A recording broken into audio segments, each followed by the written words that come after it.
নমস্কার, শুভ মধ্যাহ্ন। চলে এসেছি একটা নতুন রেসিপি নিয়ে। আজকে আমি একটি বেগুনের আইটেম করে দেখাচ্ছি, বেগুন সুন্দরী। দেখুন কিভাবে করছি। এই বেগুনটাকে আমি এরকমভাবে কেটে নিয়েছি।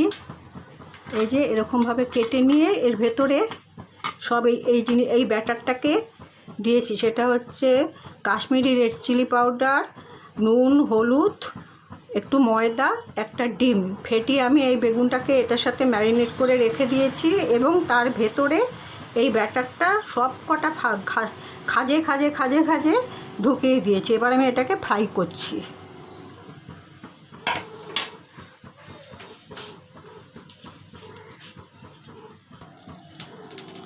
বেগুনের এক পিঠ ভাজা হয়ে গেছে, আমি উল্টে দিয়েছি, আরেক পিঠ হচ্ছে, আবার ফিরে আসছি। এক পিঠ ভাজা হয়ে গেছে দেখুন, এবার উল্টে দিয়েছি।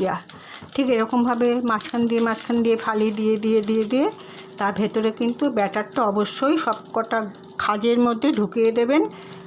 আর ব্যাটারটা আমি নুন, হলুদ, কাশ্মীরি রেড চিলি পাউডার, কাঁচা লঙ্কা পেস্ট, একটু জিরের গুঁড়ো, একটু ময়দা এবং ডিম এই দিয়ে আমি ব্যাটারটা তৈরি করে এটাকে ম্যারিনেট করে রেখে দিয়েছিলাম বেগুনটাকে।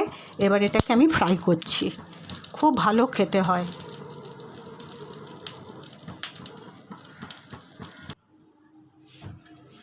আমার বেগুন বাহার বা বেগুন পসিন্দা দেখুন তৈরি করা হয়ে গেছে।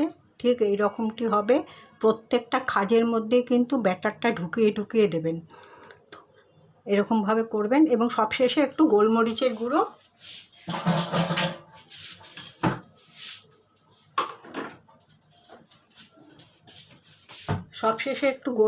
গুঁড়ো, এর মধ্যে আমি ছড়িয়ে দিচ্ছি। আপনারাও তাই করবেন।